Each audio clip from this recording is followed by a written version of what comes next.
Tell us first, how do you feel about the markets at this point of time? We've had a very, very strong rally from the low of March till about early July. For having me on the show. It is a pleasure.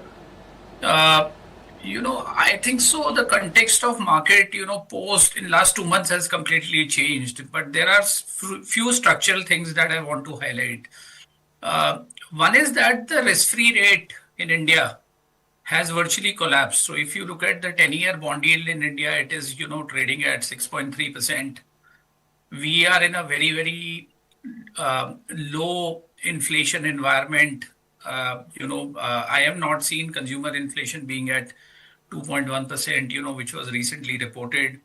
More importantly, apart from the risk-free rate coming down in India, the risk premium that India used to have vis-a-vis other emerging markets has virtually collapsed. So if I look at the differential between Indian bond yields and US, which is closer to 1.3%. Last 20 years as an investor, I've never seen that differential being it used to be as high as 4.5%. It is 1.3% today. The third element which is happening in the market obviously is that money has started to move out of US. Last six to 9 months we have seen that, and this is having two broader repercussions. One is that dollar index. We have seen 11% fall in the dollar index since 1970. We have never seen a 11% fall, which is within such a small time.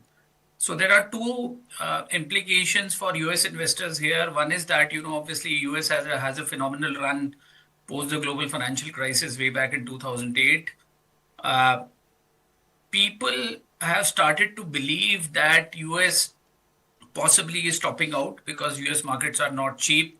If you look at market cap to GDP, it is essentially in excess of 200%, which we have not seen. This is a classical Warren Buffett indicator, essentially. So US is not cheap. The first port of call when money was moving out of US was to go to cheap markets like South Korea, for example, within emerging markets. South Korea, incidentally, is up 40% this year.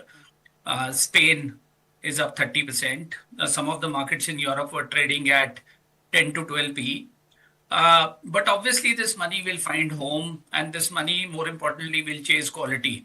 So our belief is that, and that is why we have seen this reversal in FII flows in India, which has been a big relief for all the market participants. Obviously, domestic flows have been, very, very supportive.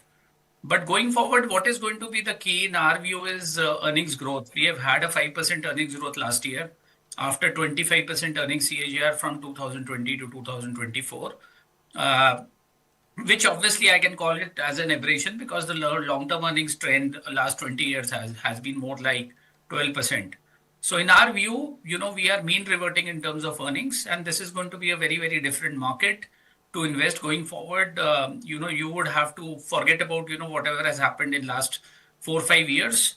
Possibly this is going to be a very, very different market going forward. And our belief is that as a logical consequence of this, concentrated portfolios typically will do well. And, it is going to be a stock pickers market going forward. If you like the video, do like, comment, share and subscribe.